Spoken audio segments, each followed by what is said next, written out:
Uttar Pradesh public service commission में 550 assistant engineer की vacancies आई हैं। ये वैकेंसीज का एक इंडिकेटिव नोटिस आपको यूपीपीएससी की ऑफिशियल वेबसाइट पे देखने को मिल रहा है, जिसका डिटेल नोटिफिकेशन दिसंबर में आने की बात की गई है। लेकिन इस साल यूपीपीएससी बहुत ज्यादा न्यूज में बना रहा। आई होप आपने फॉलो किया होगा। सो ये न्यूज में बने रहने का क्या रीजन था? पेपर लीक हुए, पेपर पोस्टपोन हुए, क्योंकि पीएससी के साथ ये बड़ा इतिहास रहा कि पेपर पोस्टपोन होना तो मतलब एक तरीके से जन्मसिद्ध अधिकार टाइप का यूपीपीएससी का रहता है।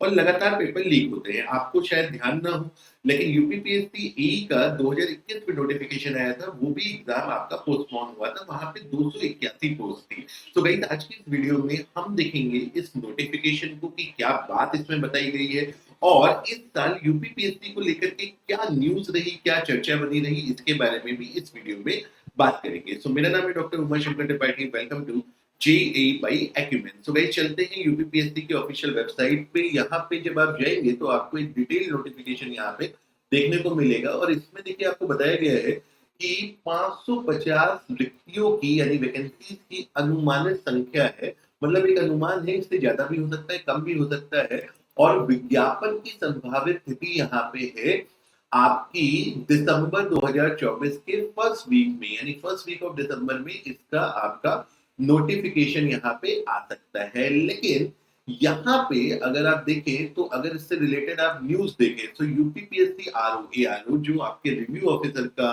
वैकेंसीज आती है, ये आपके साल की शुरुआत में आई थी, और यहाँ पे पेपर लीक आपका हो गया था। इस पेपर लीक के ऊपर अगर आप न्यूज को फॉलो करेंगे तो जिन्होंने लीक किया वो काफी लोग यहाँ पे पकड़े वकड़े भी गए। लेकिन सवाल ये है कि पेपर लीक ही नहीं होना चाहिए ना, क्योंकि पेपर लीक होते हैं तो देखिए कोई स्टूडेंट जो तैयारी करता है किसी एग्जामिनेशन की, वो बहुत होपफुल रहता है। और ये यूपीपीएससी का जो आरओ का पेपर लीक हुआ, और अभी तक ये फिर से पोस्टपोन आपका हो करके, इसके ऊपर अगर आप न्यूज देखेंगे तो ये फिर से यहाँ पे पोस्टपोन हुआ। तो UPPSC RO prelims exam postpone, UP public service commission secretary to meet protesting student. तो अगेन स्टूडेंट प्रोटेस्ट। इसके बाद जो आपका पीसीएस का एग्जाम था, जो आजकल काफी ज्यादा यहाँ पे न्यूज में रहा। So protest, Uttar Pradesh job aspirant protest propose changes in two government exam. What is the issue? So ये पीसीएस के बारे में था और रिव्यू ऑफिसर के बारे में था। तो यहाँ पे क्या बात थी? यहाँ पे जो यूपीपीएससी जो नॉर्मली पीसीएस का एग्जाम कराता है, वो एक डेट पे ना करा करके दो डेट पे करा रहा था। तो दो डेट पे कराने से नुकसान क्या होता है कि दोनों पेपर की डिफिकल्टी लेवल में कई बार अंतर रहता है। जितने भी एग्जाम होते हैं जो अलग अलग डेज पे होते हैं, उसमें हमेशा ये परेशानी रहती है। फिर ये लोग क्या करते हैं, ये नॉर्मलाइजेशन की टेक्निक अपनाते हैं, नॉर्मलाइजेशन करते हैं। तो ये हमेशा एक कंट्रोवर्शियल चीज रही है, विवाद में रहा। तो इसके ऊपर आपका काफी ज्यादा आजकल न्यूज की चर्चा में बनी रही। फिलहाल फिर बाद में यूपीपीएससी ने अपना डिसीजन चेंज किया, जब स्टूडेंट को लाठी वाठी हो गया तो उसके बाद अपना डिसीजन चेंज करके इसको एक डेट पे करने के लिए यूपीपीएससी राजी हो गई। अब अगर हम ए की बात करें, अगर हम असिस्टेंट इंजीनियर के एग्जामिनेशन की बात करें, तो असिस्टेंट इंजीनियर का आप देखिए जो पिछला नोटिफिकेशन आया था, इस तरीके का कुछ डिटेल नोटिफिकेशन इसका आता है। मैं आपको दिखा देता हूँ। ये आया था 13/8/2021 को, और इसका एग्जाम डेट भी पोस्टपोन होकर के आगे जाकर के हुआ था। अब यहाँ पे अगर हम थोड़ी सी सिलेबस की भी चर्चा करें तो देखिए इस सिलेबस में एक ट्विस्ट है।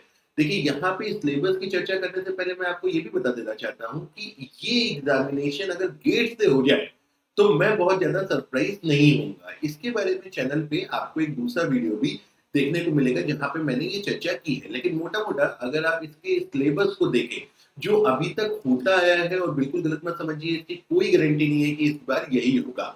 तो यहाँ पे अगर आप मोटा मोटा देखें तो दो पेपर होते हैं। पहला पेपर 375 नंबर का होता है, दूसरा पेपर भी 375 नंबर का होता है। पहले पेपर में हिंदी और टेक्निकल आता है, दूसरे पेपर में जनरल नॉलेज सामान्य अध्ययन, और फिर आपका टेक्निकल आता है। दोनों एग्जाम को निकालने के बाद आपका क्या होता है, साक्षात्कार यानी इंटरव्यू होता है। राइट। सो इंटरव्यू में फिर उसके बाद आपका फाइनली जो है यहाँ पे सिलेक्शन बनता है। लेकिन ये सब होते होते होते होते तो पहला सवाल तो यही निकल के आता है कि भाई इंडिकेटिव नोटिस तो आ गया, 550 वैकेंसी है, चलो नंबर भी ठीक ठाक है, पहले 281 आई थी, अभी 550 आई है, तो 4 साल बाद आया है, तो इतनी तो आनी भी चाहिए थी। लेकिन क्या ये एग्जाम सही समय पे भी हो पाएगा, या पेपर लीक वीक तो नहीं हो जाएगा? अब गेट के बारे में यहाँ पे क्यों है ऐसी आशंका, मैं हल्का सा ब्रीफली आपको बताता हूँ। तो गेट को लेकर के क्यों आशंका बनती है? क्योंकि इस साल की शुरुआत से ही कुछ स्टेट लेवल के एग्जामिनेशन गेट से जोड़े गए। तो अगर इन सब वजहों से, क्योंकि भाई देखिए पब्लिक सर्विस कमीशन तो है, लेकिन एक सवाल में क्या ये एग्जाम फेयरली करा पा रहे हैं? ये जवाब में अगर मैं अपनी बुद्धिमत्ता से बात करूं तो ये एग्जाम फेयरली तो नहीं करा पा रहे हैं। क्यों नहीं करा पा रहे हैं? क्योंकि भाई एग्जाम कभी लीक हो जाता है, बार बार पोस्टपोन हो जाता है। तो पब्लिक सर्विस कमीशन तो है, लेकिन क्या वो सर्विस कमीशन वैकेंसी जो निकालती है, क्या उनका एग्जाम ठीक से करा पाती है? ये थोड़ा मुश्किल लगता है। तो अपना काम कम करने के लिए ये क्या कर सकते हैं, गेट से अटैच कर सकते हैं। ऐसा उड़ीसा पब्लिक सर्विस कमीशन ने किया था, जिसको बाद में हाई कोर्ट ने स्टे लगा दिया था। सो ऑब्वियस सी बात है कि जो एई के एग्जामिनेशन होते हैं, इनके लिए बहुत सारे स्टूडेंट बहुत लंबे समय तक तैयारी करते हैं और इंतजार करते हैं, जो किसी कारण से अपना प्रदेश छोड़ करके बाहर नहीं जाना चाहते। वो सेंट्रल गवर्नमेंट वैकेंसीज में थोड़ा कम इंटरेस्ट रखते हैं। सो अगर ये पैटर्न चेंज हुआ इस बार, तो डेफिनेटली काफी सारे स्टूडेंट्स का जो लंबे समय से इसकी प्रिपरेशन कर रहे हैं, उनका नुकसान होगा। सो गाइस, आज की वीडियो में इतना ही। आई होप आप लोगों को वीडियो ठीक लगा होगा। अगर हमारा चैनल ठीक लगे तो उसको सब्सक्राइब करिए। आपका कोई सजेशन है तो कमेंट में बताइए।